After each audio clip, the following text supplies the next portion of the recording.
The U.S. has begun evacuating non-essential personnel and family members from its embassies and military bases in the Middle East in light of escalating tensions with Iran. The move follows President Donald Trump's accusation that Tehran is slow-walking negotiations.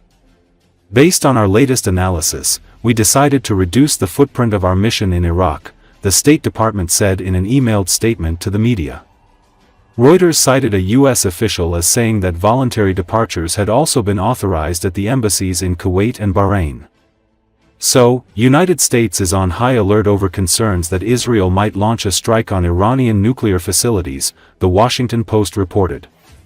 The Trump administration is concerned that Israel could target Iran's nuclear sites without U.S. approval if nuclear talks between Washington and Tehran break down. Amid these fears, heightened tensions have emerged as hopes fade for President Trump to reach a deal with Tehran to limit Iran's nuclear program and prevent another major conflict in the Middle East following the Israel-Hamas war. The Pentagon has likewise approved the departure of family members from military installations in the region. CENTCOM is working in close coordination with our Department of State counterparts, as well as our allies and partners in the region, to maintain a constant state of readiness to support any number of missions around the world at any time, a defense official told reporters. According to the Washington Post, American intelligence officials are concerned that Israel may strike Iranian nuclear facilities without U.S. consent. Prime Minister Benjamin Netanyahu's office dismissed reports last month that Israel was discussing potential strikes with Trump as fake news. In an interview with the New York Post aired, Trump said he was less confident about reaching a deal with Iran after 5 rounds of negotiations mediated by Oman failed to produce a breakthrough. The president previously said he wanted to completely dismantle Iran's nuclear program, something Tehran has firmly rejected. Iran is not seeking a nuclear weapon, and U.S. militarism only fuels instability, the Iranian mission to the UN said in a statement on X. Defense Minister Aziz Naserzadeh warned that Iran would target all U.S. bases across the region without hesitation, if attacked. The Iranian military discussed a possible response to the Israeli attack. New York Times reported this, citing an Iranian official. Tehran reportedly has prepared a plan for an immediate counterattack using hundreds of ballistic missiles. It should be noted that U.S. media have received information from Washington that Israel is ready to conduct a military operation against Iran.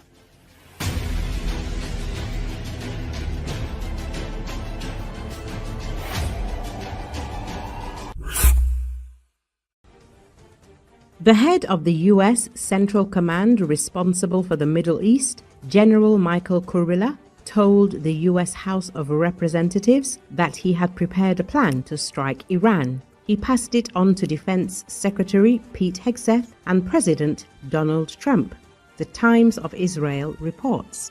I have provided the Secretary of Defense and the President a wide range of options, Central Command head Michael Kurilla said during testimony before the House Armed Services Committee. Kurilla was responding to Representative Mike Rogers of Alabama, the chairman of the committee, who asked if CENTCOM was prepared to respond with overwhelming force if Iran does not permanently give up its nuclear ambitions. I take that as a yes. The Alabama Republican asks after Kurilla responds. Yes, Kurilla says. Earlier, President Trump allowed a strike on Iran if nuclear talks between Washington and Tehran failed to produce results. At a meeting of the House Armed Services Committee, Kurilla was asked whether the command was ready to fulfill their promise. He replied that he was ready to strike. I have given the Secretary of Defense and the President a wide range of options, he said. According to the general, Iran has the capacity to produce 25 kilograms of weapons-grade uranium within 1 week of the decision. China's first nuclear warhead for a ballistic missile contained 16 kilograms of uranium and the explosion yield was 12 kilotons, the Atomic Juice blog previously noted. The 6th round of talks between Iran and the US on the nuclear program is scheduled to take place in Muscat on June the 15th, Anadolu Agency reported on Tuesday. Washington is demanding that Tehran completely abandon its uranium enrichment program. Iran considers the proposal unacceptable, but is ready to limit it in order to lift sanctions. Trump told Fox News that Iran was being much more aggressive in the talks than it had been a few days ago, and that he did not know why. Iranian leader Ayatollah Khamenei said the same day that enriching nuclear fuel was an unalienable right of Iran, like the right of any sovereign state, and that the Iranian nation would not give it up. "We will not come down from this mountain," the Middle East Spectator quoted the Ayatollah as saying.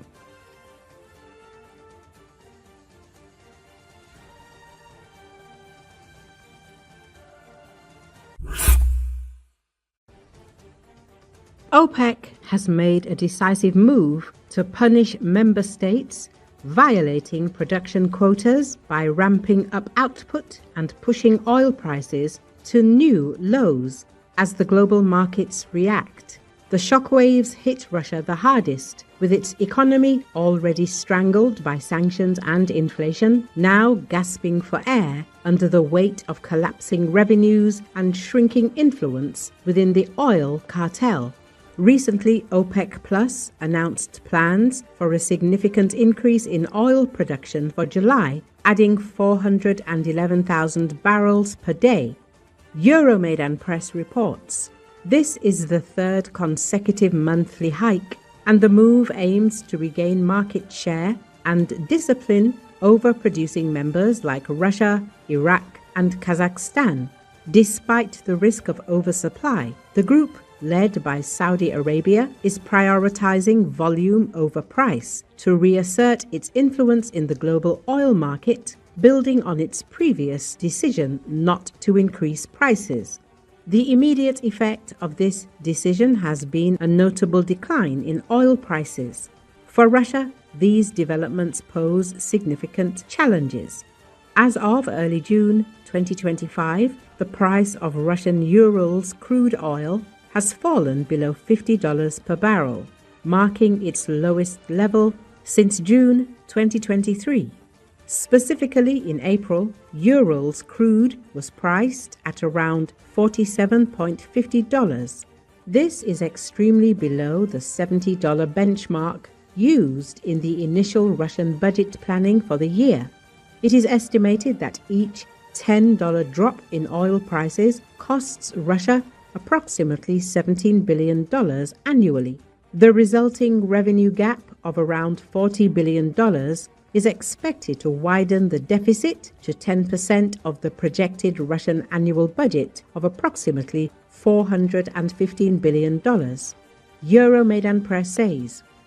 Moreover, Russia's position in the Asian oil market is under threat. While Russia has been exporting discounted oil to countries like India and China, with the massive increase in production, other OPEC Plus members are also targeting these markets, increasing competition and potentially driving prices even lower, while at the same time offering better quality oil compared to the Russians.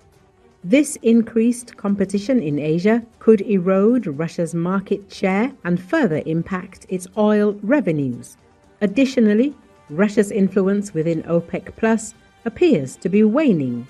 The recent production increases have been driven primarily by Saudi Arabia, with Russia reportedly unhappy about these hikes. Overall, while Russia has a say in increasing OPEC Plus oil production on paper, it may be more of a forced move by more influential members who stand to benefit more from it, mainly the Gulf states. Due to sanctions, the lower price, and higher production costs of Urals crude, Russia faces increased pressure to offer greater discounts, further hurting its budget. As OPEC Plus members plan to increase production further in the coming months, Russia may face even more challenging times ahead. So OPEC is punishing Putin, making it harder for the Russian dictator to continue the war.